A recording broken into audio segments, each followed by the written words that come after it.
नमस्कार दोस्तों, एक बार फिर से स्वागत है आपका एक और नए लाइव सेशन में। कैसे हैं आप? एक बार फिर से आप सबका हार्दिक स्वागत, अभिनंदन। जय श्री राम, राधे राधे। चर्चा करेंगे आज के सेशन में एक और प्रीवियस ईयर पेपर जो कि अधीनस्थ बोर्ड के द्वारा करवाया गया। ये जो पेपर आज हम डिस्कस कर रहे हैं ये 10वां पेपर है। इससे पहले हम 2022 में अधीनस्थ बोर्ड के द्वारा करवाए गए 9 पेपर जो है कंप्लीट कर चुके हैं। और इन प्रीवियस ईयर पेपर के माध्यम से हम ये समझने का प्रयत्न कर रहे हैं कि अधीनस्थ बोर्ड किस प्रकार का राजस्थान जीके पूछता है, किस प्रकार के इतिहास के क्वेश्चन पूछता है, किस प्रकार के करंट अफेयर के क्वेश्चन पूछता है। और इस सेशन में जो भी क्वेश्चन आप देख रहे हो वो सारे क्वेश्चन महत्वपूर्ण हैं। तो इसलिए आप करंट अफेयर के लिए एक अलग रजिस्टर डालें जिसमें आप पूरा जो करंट अफेयर के क्वेश्चन आ रहे हैं 2022 के अब तक के एग्जाम में वो सारे मैं आपको करवा दूंगा। इसके बाद हम जनवरी में पूरे 2022 का करंट अफेयर अलग से भी करने वाले हैं। प्लस इसमें जो क्वेश्चन आ रहे हैं वो बहुत ही बेहतरीन क्वेश्चन है और अधीनस्थ बोर्ड के ही क्वेश्चन है। अधीनस्थ बोर्ड के पेपर कर रहे हैं तो उन्हीं के क्वेश्चन है, तो बहुत ज्यादा चांस रहेगा कि यहाँ से बहुत सारे क्वेश्चन आपके रीट मुख्य परीक्षा एग्जाम में सीधे के सीधे देखने को मिलेंगे। तो आइए करते हैं शुरुआत आज के सेशन की। निधि जी, स्वागत आपका। कैसे हैं आप? एंड शंकर लाल जी, स्वागत। अनवर अली, कैसे हैं आप? बढ़िया द एटीट्यूड और तेरी, आपका भी बहुत बहुत स्वागत। ज्योति गुप्ता, ललिता, निधि, बसंती, मीना और इस सेशन के सभी, संगीता राव जी, जितेंद्र जी, शीनू जी, आप सबका भी बहुत बहुत स्वागत और अभिनंदन है।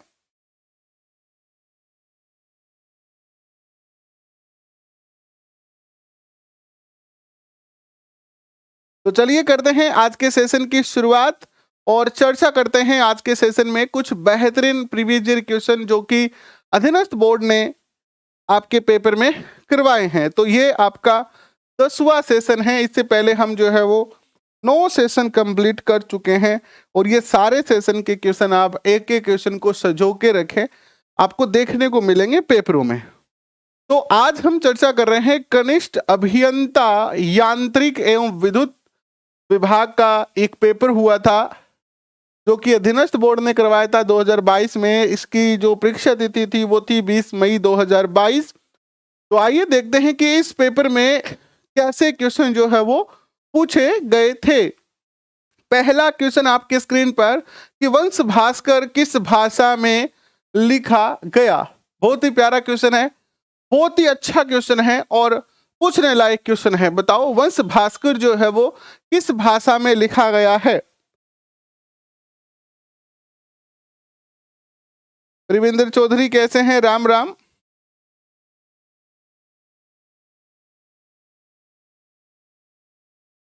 किस भाषा में लिखा गया है वंश भास्कर? तो वंश भास्कर की अगर हम चर्चा करते हैं तो इस वंश भास्कर के जो रचनाकार हैं वो कौन है? वंश भास्कर की जो रचना की है वो की है चारण कवि।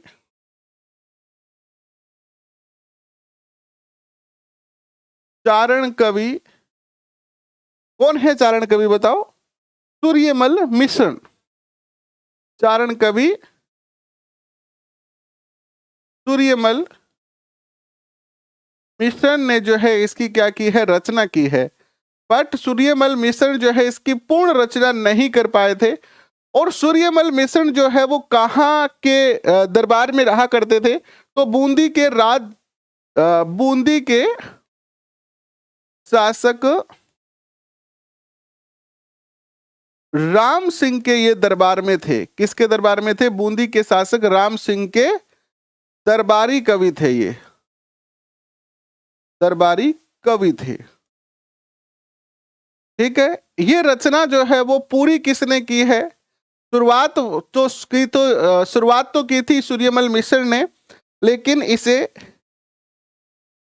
पूर्ण किसने किया? तो इसे पूर्ण सूर्यमल मिश्र के दत्तक पुत्र यानी गोद लिए हुए पुत्र, दत्तक पुत्र मिश्र के दत्तक पुत्र क्या नाम है बताओ? मुरारी दान। मुरारी दान ने मुरारी दान ने किया। इसको पूर्ण किसने किया? मुरारी दान ने किया। अब देखो उत्तर क्या होगा? उत्तर होगा आपका क्या? उत्तर होगा डिंगल। यह जो रचना है वो डिंगल में रची गई है। अब आपके मन में एक और क्वेश्चन आएगा कि डिंगल में क्यों रची गई, जबकि बूंदी तो पूर्वी राजस्थान में है। बूंदी कहाँ है? बूंदी जो है वो ये हमारा राजस्थान है।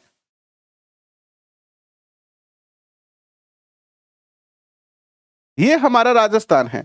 तो ये जो पश्चिमी भाग है विद्वान साथियों, पश्चिमी भाग की जो साहित्यिक भाषा है वो तो क्या है? डिंगल है।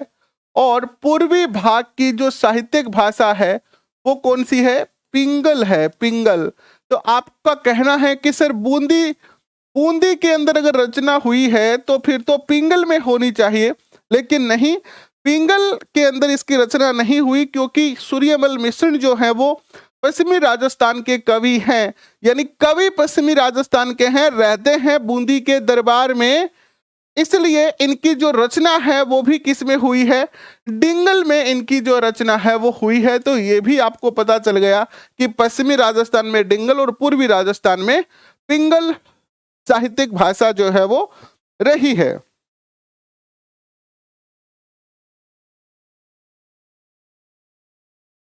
चलिए नेक्स्ट क्वेश्चन आपके स्क्रीन पर रख रहा हूं, बताइएगा उत्तर क्या होगा। क्वेश्चन है यह कि राजस्थान का सबसे बड़ा कृषि जलवायु प्रदेश कौन सा है? कृषि जलवायु प्रदेश से क्वेश्चन निश्चित तौर पर पूछा जाएगा आपसे। तो बताओ राजस्थान का सबसे बड़ा कृषि जलवायु प्रदेश कौन सा है? ऑप्शन आपके स्क्रीन पर है। ऑप्शन आपके स्क्रीन पर है। शुष्क जलवायु, शुष्क पश्चिमी मैदानी, उच्च शुष्क एवं आंशिक सिंचित प्रदेश, अतः प्रवाही शुष्क प्रदेश या उप आर्द्र दक्षिणी मैदान। तो ऐसे जो क्वेश्चन आ रहे हैं, अगर आपको ऐसे नहीं आते हैं, आपके मन में कंफ्यूजन होता है, वैसे तो होना ही नहीं चाहिए कंफ्यूजन, तो फिर ऐसे आप एक मैप बना लें अपने पेपर के किसी भाग पर और देखें कि ये जो दक्षिणी मैदान है वो तो आ गए यहाँ पर दक्षिणी मैदान, ये जो अंतर प्रवाही शुष्क मैदान है वो आपके आ गए ये वाला क्षेत्र, और ये जो शुष्क मैदानी प्रदेश है ये आपका आ गया शुष्क मैदानी प्रदेश, ये वाला भाग, और आपका बच गया उच्च शुष्क और आंशिक सिंचित प्रदेश। तो ये वाला जो पूरा भाग है, ये वाला पूरा भाग है वो किस में आता है? उच्च शुष्क एवं आंशिक सिंचित प्रदेश में। तो सबसे बड़ा भाग जो होगा वो यही होगा। ठीक है, कौन सा होगा? उच्च शुष्क एवं आंशिक सिंचित प्रदेश, क्योंकि यहाँ इंदिरा गांधी नहर है तो थोड़ा सा भाग यहाँ पर जैसे गंगानगर, हनुमानगढ़ आदि में सिंचित होता है। नेक्स्ट क्वेश्चन देखिएगा आपकी स्क्रीन पर आता है, यहाँ पर यह है कि श्योम कागदर सिंचाई परियोजना किस जिले में स्थित है? बताओ यह परियोजना किस जिले में स्थित है? सोम कागदर सिंचाई परियोजना, बहुत प्यारा क्वेश्चन है,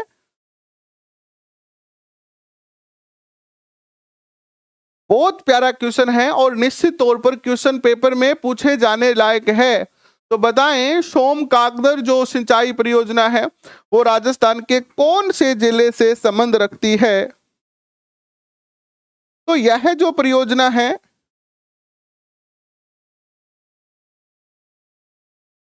अगर अब आपको कुछ समझ में नहीं आ रहा है तो फिर इसका अर्थ है कि आपने पहले बहुत ज्यादा गलतियां की है बचपन में। बचपन का अर्थ क्या है? जब हम आपको तैयारी करवा रहे थे तब आपने बहुत सारी गलतियां की है, लापरवाही करी है, तब आपको यहां पर कुछ समझ में नहीं आ रहा है, वरना तो बिल्कुल स्पष्ट है। आपको ये जब पता है कि मुझे जयपुर जाना है तो आपको पता है कि मुझे एक जयपुर की बस पकड़नी है और उस बस में बैठो, आप जयपुर पहुंचेंगे। लेकिन आपको यह पता नहीं है कि आपको जयपुर जाना है कि अजमेर जाना है, फिर आपके मन में कंफ्यूजन हो सकता है। तो कोई भी, अब तो कोई कंफ्यूजन नहीं है, एग्जाम का सिलेबस आपके पास है, एग्जाम की डेट आपके पास है, सब कुछ क्लियर है। तो ऐसा तो है ही नहीं कि कोई मन में भ्रम पैदा हो। फिर भी भ्रम पैदा हो रहा है तो आप बताएं क्या दिक्कत आ रही है आपको? सोम कादर सिंचाई परियोजना जो है वो आपकी उदयपुर जिले में जो है वो स्थित है। नेक्स्ट क्वेश्चन आपके स्क्रीन पर आता है, निम्नलिखित में से कौन सा खनिज खनन क्षेत्र सही सुमेलित नहीं है? कौन सा? एक क्वेश्चन इस तरीके का निश्चित तौर पर पूछा जाएगा। लगभग 4 क्वेश्चन होंगे जो मिलान वाले होंगे या इस तरीके के होंगे। तो इन क्वेश्चनों को हमें बहुत अच्छे से समझना है। रीट परी पेपर में भी इस तरीके के क्वेश्चन जो है वो पूछे गए हैं। बताएं।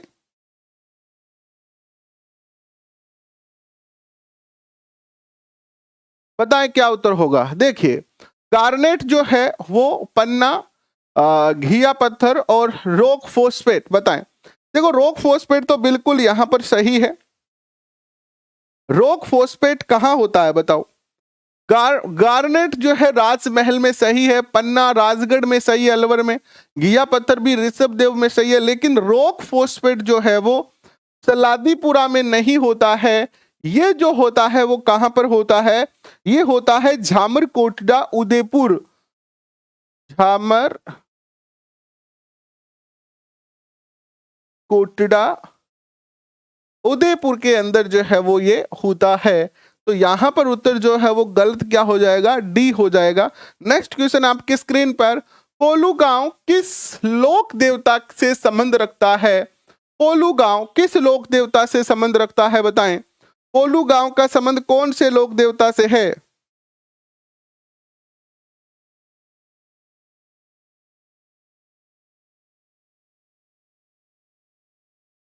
देखिए, ये कोई तर्क युक्त क्वेश्चन नहीं है कि सिलेबस बहुत बड़ा है। सिलेबस बड़ा है तो सैलरी भी तो बड़ी है। आपको लाइफ टाइम तक दवाइयां फ्री मिलेगी, चाहे आप कितनी भी दवाइयां लेना। लाइफ टाइम तक आपका आपकी और आप और आपकी पत्नी को कभी भोजन की दिक्कत नहीं आएगी, पैसे की दिक्कत नहीं आएगी। यानी आपको लाइफ टाइम तक, जब तक आप जिंदा हो प्लस आपकी पत्नी है, तब तक आपको हर महीने एक निश्चित पेंशन राशि मिलेगी, प्लस महीने की 50,000 रुपए सैलरी मिलेगी, प्लस अदर जो फायदे हैं वो मिलेंगे। तो जब इतना बड़ा कुछ मिल रहा है तो वो इतना आसानी से थोड़ी मिलेगा। अगर एक 4th श्रेणी कर्मचारी चपरासी की नौकरी रखते हो ना, उसमें भी भैया बहुत पढ़ना पड़ता है। तो यहां तो आप 3rd ग्रेड अध्यापक बनने जा रहे हो। तो अगर आपको सिलेबस बड़ा लग रहा है तो फिर सबसे आसान क्या है? खेत में काम करो, मजदूरी करो, चाय की दुकान खोलो। हालांकि ये काम भी छोटे नहीं है, आसान नहीं है। चाय की दुकान खोलना भी आसान नहीं है, परचून की दुकान खोलना भी आसान नहीं है। आसान तो कुछ नहीं है, सब काम कठिन है। पैसे कमाकर भोजन खाना आसान नहीं है। हो सकते हैं कि आज हम अपने पिताजी के पास रहते हैं, घर पे पिताजी कमा के लाते हैं, हम खाते हैं, लेकिन जब आप खुद कमाओगे, पैसे कमाओगे और फिर आपको फील होगा कि पैसे कमाना बड़ा कठिन है, आसान नहीं है। मेहनत करनी पड़ती है, बिना मेहनत के कुछ भी नहीं मिलेगा। अब आपके सपने कितने बड़े हैं? जितने बड़े आपके सपने, आप चाहते हो कि दाल रोटी मिल जाए बस 2 टाइम की, तो फिर थोड़ी मेहनत करनी पड़ेगी। आप चाहते हो कि मेरा जीवन स्तर अच्छा हो, समाज में अच्छी इज्जत हो, अच्छी मुझे जो है वो पत्नी मिले, मेरे परिवार के जो बच्चे हैं उनका अच्छा पालन पोषण हो, हमारे लाइफ टाइम जीवन में दिक्कतें ना हो, हम अपने सपनों को पूरा कर सके, गाड़ी ला सके, अच्छे फोन ला सके, अपने माता पिता के अच्छे से बुढ़ापे में सेवा कर सके, तो फिर मेहनत करनी पड़ेगी भैया। देख लो, आपकी मर्जी है। कोई भी चीज ऐसे फ्री में नहीं मिलेगी। फ्री में तो यानी जब तक टाबर रोवे नहीं, जब तक तो माँ बहने दूध ही कौन प्यावे। मारवाड़ी में कहावत है कि जब तक टाबर नहीं रोवे, जब तक माँ बहने बोबो कौन दे। टाबर सोते है, चाहे भूखो सोते रहो, माँ क्यों देगी, क्यों पिलाएगी दूध? वो रोएगा, रोएगा तो ये उसकी मेहनत है। तो माँ कहेगी कि हाँ टाबर भूखो हो गयो, चालो बने दूध प्यावा। तो बिना मेहनत के तो कुछ भी नहीं मिलता है। नेक्स्ट क्वेश्चन आपके स्क्रीन पर आए, पहले इसका उत्तर देख लेते हैं। देखिए, तल्लीनाथ जी जो है ये इनका जन्म हुआ था शेरगढ़ जोधपुर में। तल्लीनाथ जी का जन्म कहां हुआ था? शेरगढ़ जोधपुर में। ठीक है। बाबू जी का जो जन्म हुआ है वो कहां हुआ है? बाबू जी का जो जन्म हुआ है वो हुआ है आपका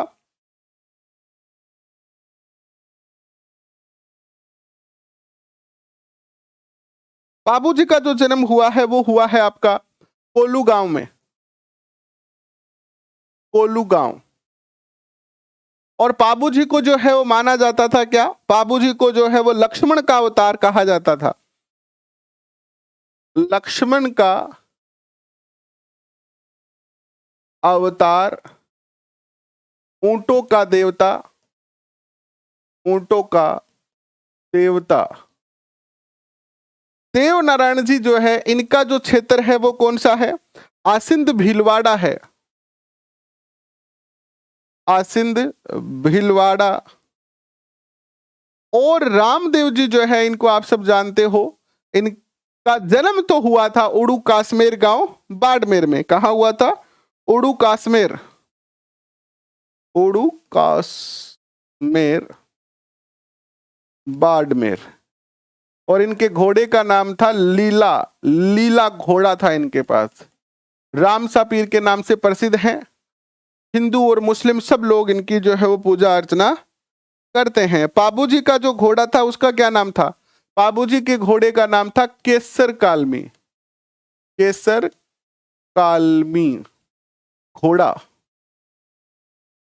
बाबूजी के पास था। तो उत्तर क्या होगा आपका, यहां पर जो उत्तर हो जाता है वो हो जाता है आपका बी उत्तर हो जाता है सही। कोल्लू गांव से संबंध था बाबूजी का। 56 का मैदान भाग है, 56 का मैदान किसका भाग है, माही बेसिन का, बनास बेसिन का, चंबल बेसिन का या लूनी बेसिन का, बताएं किसका भाग है।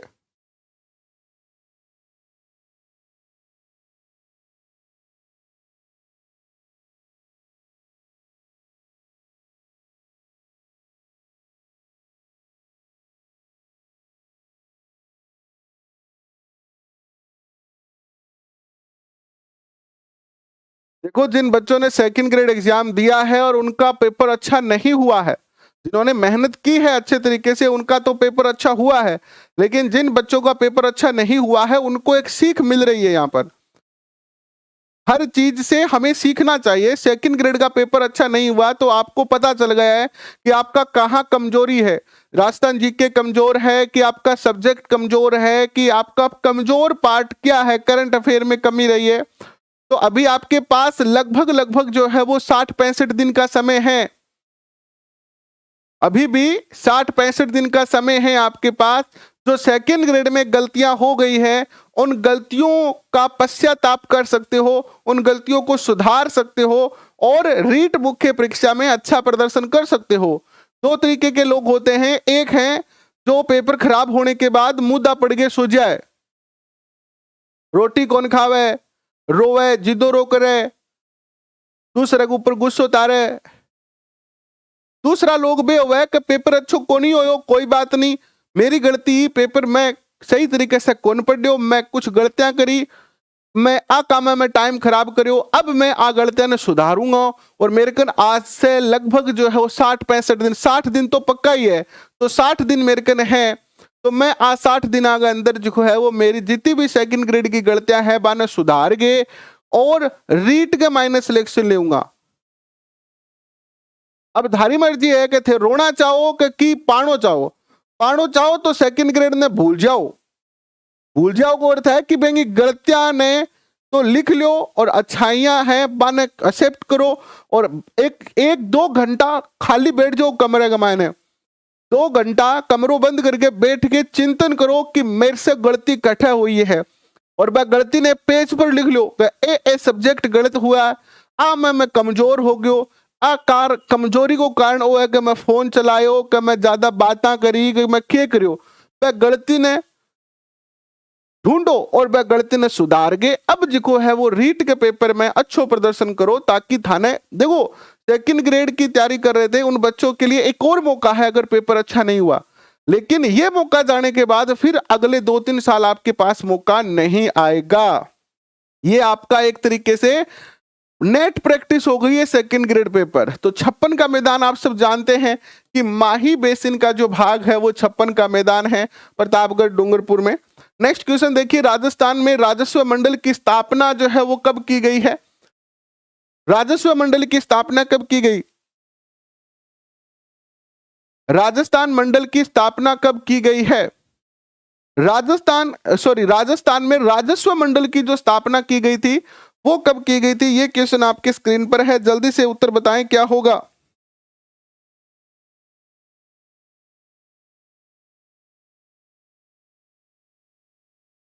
देखिए, दूसरों का इजी था कि दूसरों का कठिन था, इन बातों का कोई महत्व नहीं है।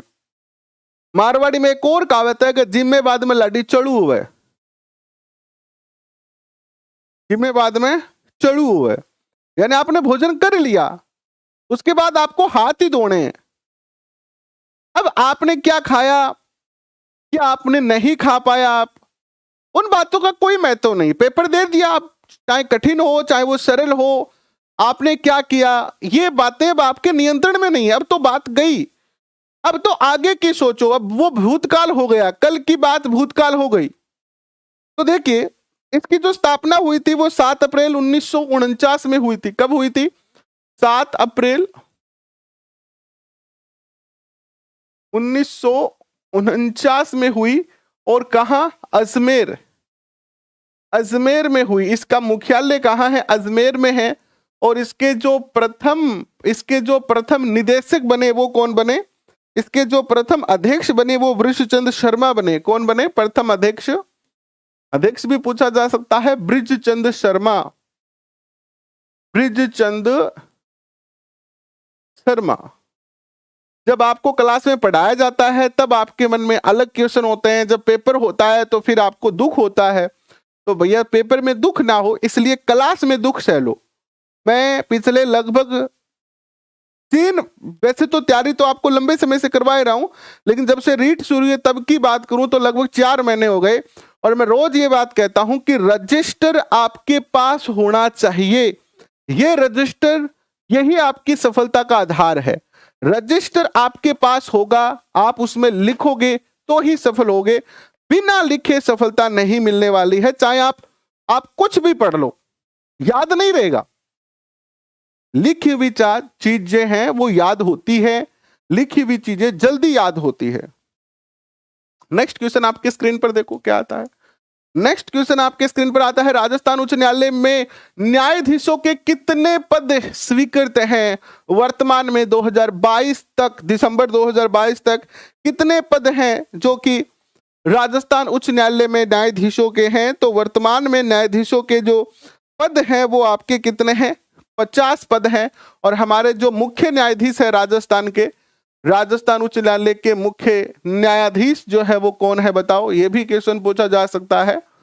मुख्य न्यायाधीश जो है आपके वो है Pankaj Sharma, sorry Pankaj Mittal, Pankaj Mittal. Next question आपके स्क्रीन पर आ रही है, राजस्थान में संभागीय आयुक्त व्यवस्था को कब पुनर्जीवित किया गया? राजस्थान में संभागीय आयुक्त व्यवस्था को कब पुनर्जीवित किया गया बताओ? संभागीय जो व्यवस्था थी, एक समय ऐसा आया था मोहनलाल सुखाड़िया का जब शासनकाल था, मोहनलाल सुखाड़िया ने क्या किया था? मोहनलाल सुखाड़िया ने जो है वो 1962 में इसको जो है बंद कर दिया। मोहनलाल सुखाड़िया ने 1962 में संभागीय व्यवस्था जो है वो संभागीय व्यवस्था समाप्त कर दी, समाप्त कर दी। इसके बाद जो है वो 1987 में हरिदेव जोशी सरकार, हरिदेव जोशी सरकार ने पुनः संभागीय व्यवस्था शुरू की। तो उत्तर आ जाएगा 1987। नेक्स्ट क्वेश्चन आपके स्क्रीन पर आता है, नाथरा की पाल किस खनिज के लिए प्रसिद्ध है? नाथरा की पाल, नाथरा की पाल किस खनिज के लिए प्रसिद्ध है?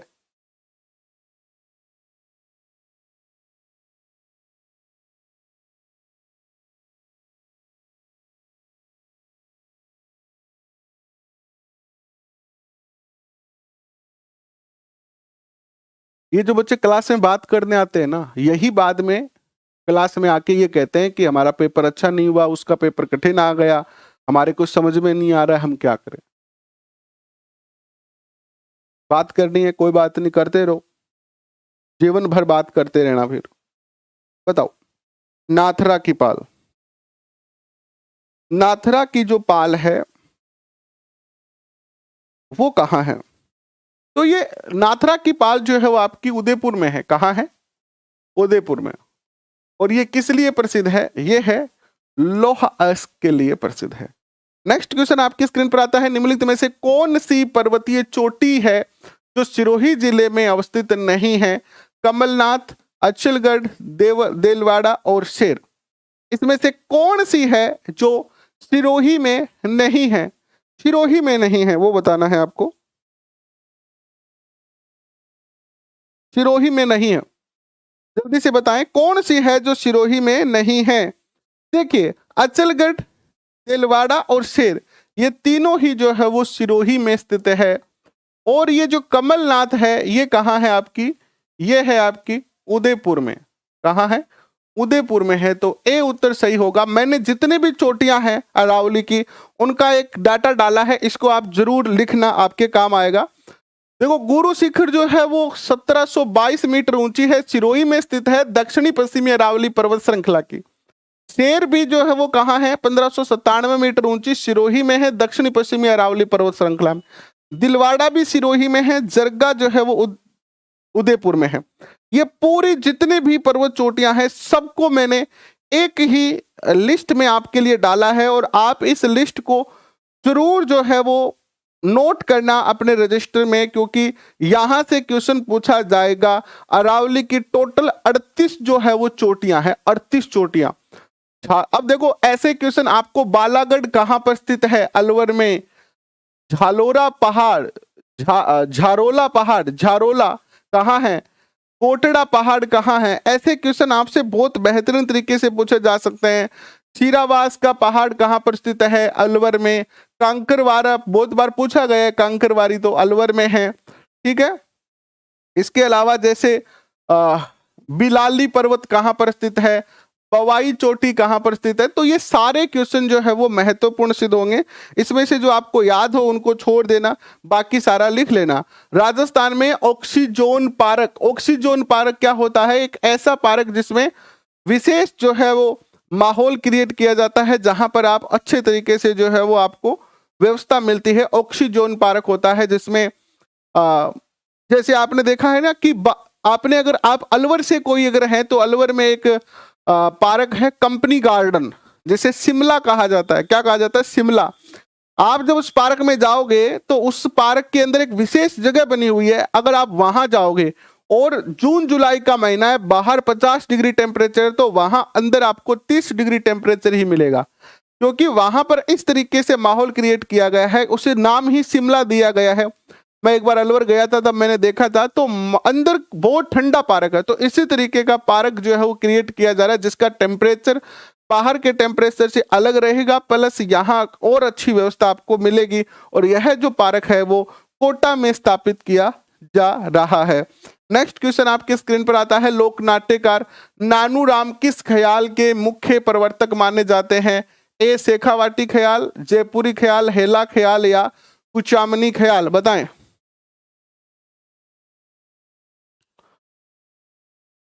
नानूराम जो है, नानूराम जो है वो शेखावाटी ख्याल के प्रसिद्ध कलाकार हैं। कौन सी ख्याल के प्रसिद्ध कलाकार हैं? ये शेखावाटी ख्याल। ख्याल एक जो है वो लोक कला है। राजस्थान की किस रियासत ने ब्लू पोट्री को जो है वो संरक्षण दिया? तो ब्लू पोट्री का नाम आते ही एक ही रियासत आती है राजस्थान में, और वो कौन सी आती है? जयपुर रियासत आती है। और जयपुर में भी राम सिंह का जो काल था, राम सिंह के काल में ब्लू पोट्री को विशेष जो है वो महत्व दिया गया था। इनके काल में ब्लू पोट्री का विशेष रूप से जो है वो विकास हुआ। नेक्स्ट क्वेश्चन देखिएगा,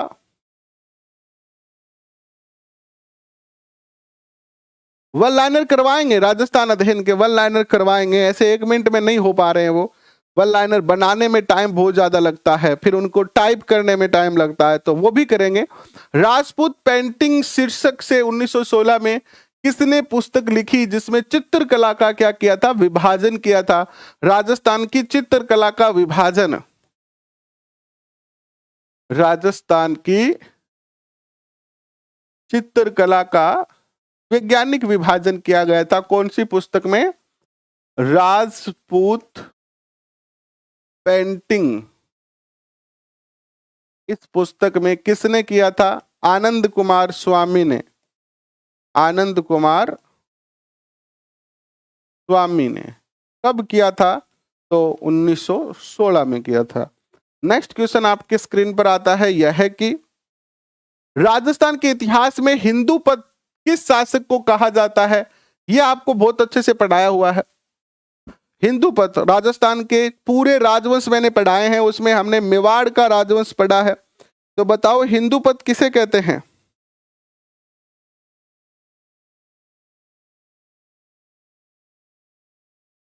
हिंदू पद का तो आपको पता ही है, महाराणा सांगा हिंदू पद जो है वो कहलाते हैं। नेक्स्ट क्वेश्चन आपके स्क्रीन पर आता है, यह है कि अलवर क्षेत्र की लोक देवी के रूप में किसे मान्यता प्राप्त है। चुंगाली माता, सचियाई माता, लटियाला माता या जिलानी माता। कौन सी लोक देवी है जो राजस्थान के अलवर क्षेत्र से संबंध रखती है। अलवर क्षेत्र से संबंध रखने वाली कौन सी है। तो अलवर क्षेत्र की बात करते हैं तो देखिएगा, सुंगाली जो है वो आउवा की है, आउवा, आउवा के ठाकुरों की है। सचियाई माता की अगर बात करते हैं हम, तो सचियाई माता जो है वो जोधपुर की है। कहां की है, जोधपुर की। और लटियाला माता भी जो है वो फलोदी जोधपुर की है, फलोदी जोधपुर की है। जिलानी माता जो है वो बहरोड, बहरोड अलवर की है। कहां की है, बहरोड अलवर, बहरोड अलवर। तो यहां उत्तर आपका क्या हो जाएगा, डी सही हो जाएगा। नेक्स्ट क्वेश्चन देखिए, बीकानेर के शासक राय सिंह का शासनकाल कब से कब तक रहा, बताओ। बीकानेर के शासक राय सिंह का शासनकाल कब से कब तक रहा। देखो, निराशा आएगी जब हम किसी चीज में फेल होते हैं, जब कोई चीज हम नहीं प्राप्त कर पाते हैं, तो निराश होना एक स्वाभाविक बात है। आज अगर आपने कल पेपर दिया है कोई दिक्कत नहीं है, आज निराश हो जाओ, सो जाओ पूरे दिन। निराशा को दूर करने का सबसे अच्छा तरीका हमारा तो यही रहा है। हम जब पेपर देते थे, पेपर अच्छा नहीं होता था, तो एक दिन क्या करते थे, सोते रहते थे, बाहर नहीं जाते थे। फिर एक दिन सो के फिर अचानक से उठते थे, ऐसे मान लो सर्दी है तो रजाई गेरी न, बिल्कुल ऐसे पुष्पा की तरह, पुष्पा जो वो साउथ मूवी वाला। चलो कोई बात नहीं, सेकंड ग्रेड तूने मुझे धोखा दिया ना। अपना जो हार है उसको किसी दूसरे पे डालो। सेकंड ग्रेड तूने मुझे धोखा दिया, और तुझे धोखा दिलाया किसने,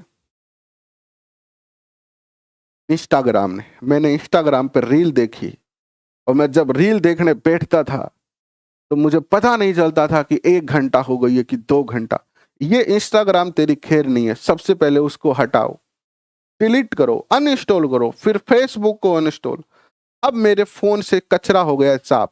व्हाट्सएप पर मैं किसी से ज्यादा चैटिंग नहीं करूंगा, अगर चैटिंग हुई तो उसको भी उड़ा दूंगा, केवल टेलीग्राम रखूंगा, यूट्यूब रखूंगा, यूट्यूब पर भी बाकी सारे चैनल अनसब्सक्राइब करूंगा, केवल एजुकेशन से संबंधित जो चैनल है उन्हीं को रखूंगा। और ये आज मैं इस मेरे बेड पर प्रण लेता हूं कि अगले 60 दिन तक मैं घर पे रहूंगा, कहीं नहीं जाऊंगा, किसी से कोई चर्चा नहीं करूंगा, और पढ़ूंगा पढ़ूंगा पढ़ूंगा, और ग्रेड 2 में जो मुझे असफलता मिली है उसको मैं रीट में सफलता में परिवर्तित करूंगा। ये मैं प्रण लेता हूं। अपने आप में एक जोश आएगा आप में, और जोश में फिर आप पढ़ने बैठोगे तो बस 1-2 दिन तो पढ़ लोगे, लेकिन बाद में रुक मत जाना, बार बार ये बातें याद करते रहना, बस हो जाएगा काम, कोई दिक्कत नहीं है। हार जीत चलती रहती है, पेपर में सफल होना न होना भी चलता रहता है, लेकिन रुकना नहीं है, छोड़ दो। अब देखो, कोई एक दिन की कोई बात नहीं है, एक दिन बनाओ, थोड़ा शौक बनाओ। जब दिल टूटता है तो लोग दुखी होते हैं, तो एक दिन दुखी हो लो, क्योंकि वो दुखी होना भी जरूरी है। क्योंकि अगर आप दुखी नहीं होगे, आप अगर हार गए और उस हार का आपको अफसोस नहीं हो रहा है, दुख नहीं हो रहा है, तो फिर आप आगे बढ़ोगे नहीं। एक दिन उसका शौक बनाओ कि बस एक दिन, एक दिन कुछ करो मत, सोते रहो, आंखें बंद रखो, रजाई में सो जाओ, और फिर दूसरे दिन उठ के अपने आप को कह दो कि अब नहीं, अगला जो फरवरी में रिजल्ट आएगा पेपर के बाद, उसमें मैं आके घर पे सोऊंगा नहीं, अब मैं जश्न मनाऊंगा। तो बस हो जाएगा सारा काम। मैं खुद अपने फोन में से, मैंने आपको बताया था शायद महीने पर पहले, इंस्टाग्राम और फेसबुक दोनों निकाल दिया, क्योंकि मेरे साथ खुद के साथ ऐसा होता था कि जब से, हालांकि समय नहीं मिल पाता है फोन चलाने के लिए, लेकिन जब भी 5-7 मिनट मिलती थी ना, तो ऐसे सोचता था कि 5 मिनट चला लें, और 5 मिनट का कब आधे घंटे हो जाता था पता नहीं होता था, क्योंकि नई नई रील आती रहती थी। और सर आपको पता है कि जब आपको आंखों को खुशी देने वाली चीजें दिखती है, मन को बहलाने वाली चीजें दिखती है, तो टाइम का पता नहीं चलता, टाइम का पता तो पढ़ाई में ही चलता है। फिर मैंने सोचा यार ये तो इंस्टाग्राम और फेसबुक ने बड़ा बर्बाद कर रहा है, ये तो मेरे घंटे खराब कर रहा है। तो फिर मैंने उनको निकाला, अकाउंट डिलीट कर दिया, खेल खत्म। अब क्या बचा, अब फोन लेता हूं तो केवल क्या आता है, व्हाट्सअप आता है। व्हाट्सअप पर कोई जानकार मेरे ज्यादा है नहीं, क्योंकि मैं तो टेलीग्राम पे रहता हूं, तो उसका भी यूज नहीं रखता। अब बचा एक टेलीग्राम, टेलीग्राम पे केवल मैं अकेला मैसेज भेजता हूँ, बाकी मैं किसी के ज्यादा मैसेज पढ़ता नहीं हूँ। और यूट्यूब पर कोई ज्यादा मैं वीडियो देखता नहीं हूँ, कोई 5-7 मिनट देख ली तो बात अलग है, बाकी नहीं। तो यही तरीका है अपने आप को सफल बनाने का। इस क्वेश्चन का जो उत्तर होगा वो होगा 1574 से 1574 से 1612 तक जो है वो राय सिंह का शासनकाल रहा है बीकानेर में। चंद्राकार बालू का स्तूप को कहा जाता है, क्या कहा जाता है? जो चंद्राकार, अर्धचंद्राकार होते हैं, ये अर्धचंद्राकार, अर्धचंद्राकार ऐसे जो बालू का स्तूप बनते हैं, ऐसे वाले, है ना, ये अर्धचंद्राकार है। ये अर्धचंद्राकार जो बालू का स्तूप होते हैं, ये क्या कहलाते हैं? सिर्फ कहलाते हैं बरखान, लुनेट या शबर फाखिज, सफर काफिज कहलाते हैं। क्या कहलाते हैं?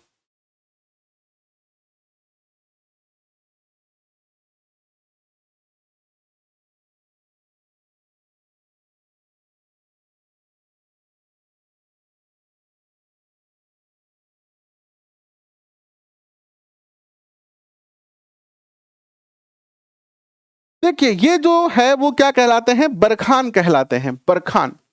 बी उत्तर आपका सही है। क्या है? बी उत्तर जो है वो आपका क्या है? सही है। ये जो सीप है ये सहारा मरुस्थल में पाया जाता है। कहा? सहारा मरुस्थल में, सहारा मरुस्थल में पाया जाता है। और ये जो सब्र काफिज है ये क्या है? जैसे झाड़ियां होती है ना अपने खेतों में, झाड़ियां, छोटी छोटी झाड़ियां हैं, ये जैसे छोटी छोटी झाड़ियां हैं, और इन झाड़ियों के पास आके यहाँ पर मिट्टी इकट्ठी हो जाती है बहुत सारी, तो यहाँ पर एक टीला बनता है जिसे सफर काफिज कहा जाता है। क्या कहा जाता है? सफर काफिज कहा जाता है। झाड़ियों के पास बालू का स्तूप, बालू का स्तूप, उत्तर होगा आपका बरखान। नेक्स्ट क्वेश्चन देखिए, राजस्थान में जिला आयोग समिति का अध्यक्ष कौन होता है? तो जिला आयोग जो समिति होती है उसका जो अध्यक्ष होता है वो होता है आपका कौन? जिला प्रमुख होता है। कौन होता है? जिला प्रमुख। और इस समिति में जो सदस्य होते हैं, इसमें जो सदस्य होते हैं वो कितने होते हैं? सदस्य होते हैं इसमें टोटल 25 सदस्य होते हैं। नेक्स्ट क्वेश्चन आपके स्क्रीन पर आता है, राजस्थान में पहला बायोलॉजिकल पार्क जो है वो स्थापित किया गया है, कहां पर? राजस्थान में कितने बायोलॉजिकल पार्क है? ये भी एक अच्छा क्वेश्चन बनता है। बताओ राजस्थान में कितने बायोलॉजिकल पार्क हैं?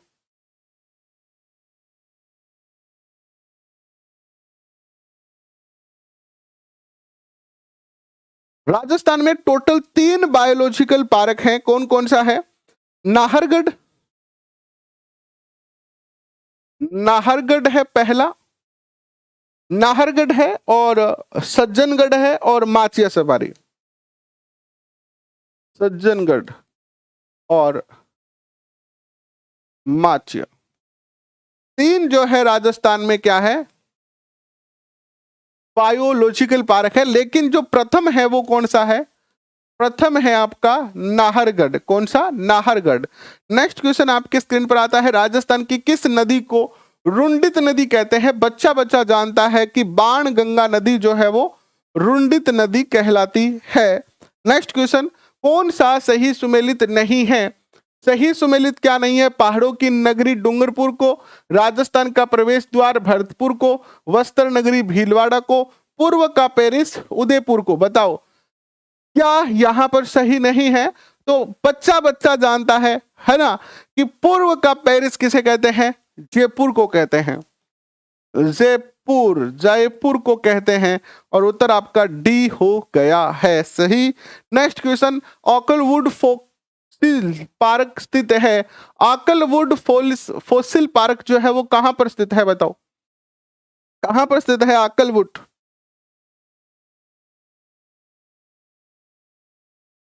ये है आपका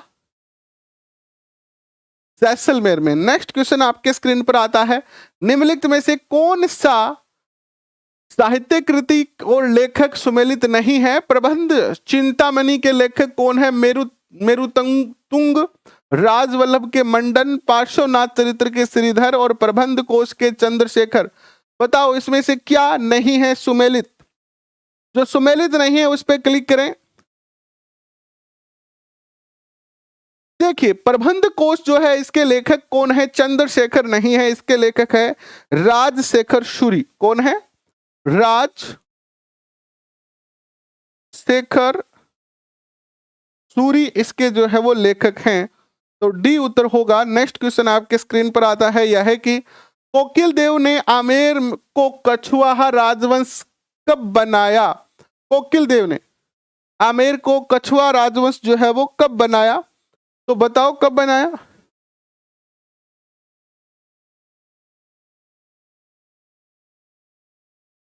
कब बनाया बताओ?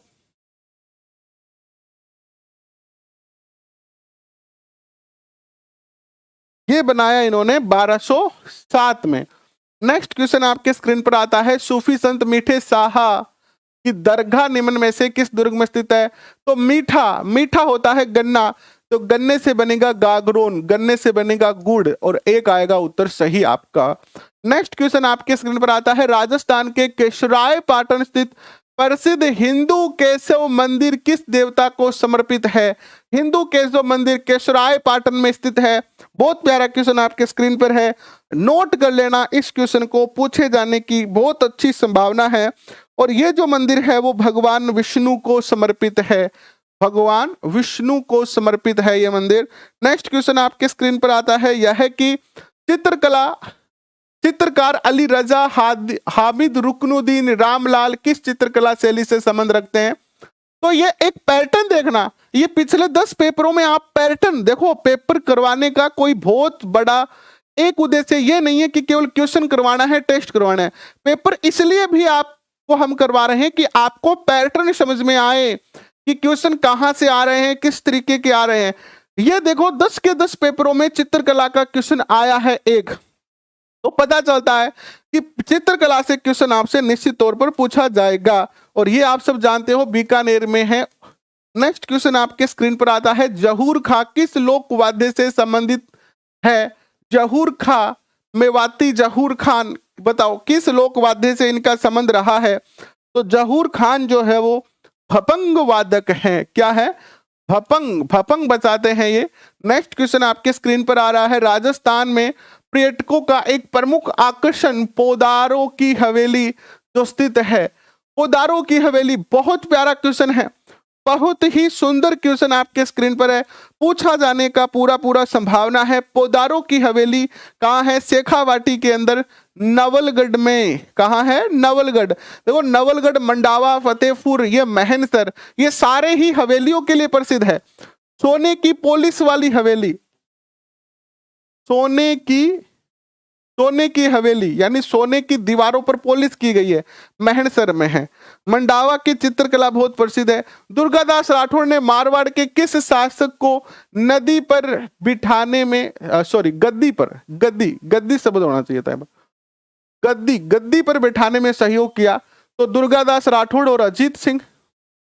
लेकिन दुर्गादास राठौड़ को क्या मिला अंत में, बताओ क्या मिला अंत में? दुर्गादास राठौड़ ने अपना पूरा जीवन अजीत सिंह को औरंगजेब के चंगुल से बचाने से लेकर उसको शासक बनाने तक अपना पूरा जीवन लगाया और अंत में इसको धोखा मिला। अजीत सिंह ने इनको निकाल दिया अपने दरबार से।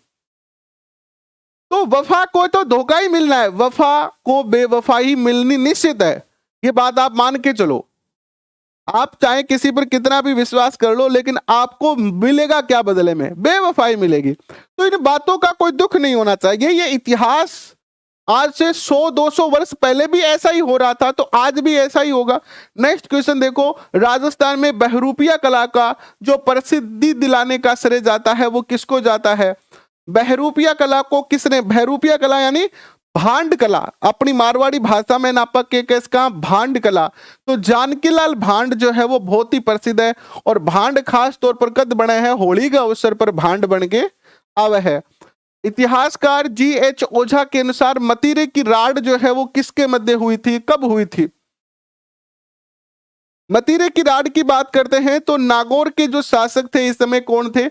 नागौर के जो शासक थे वो थे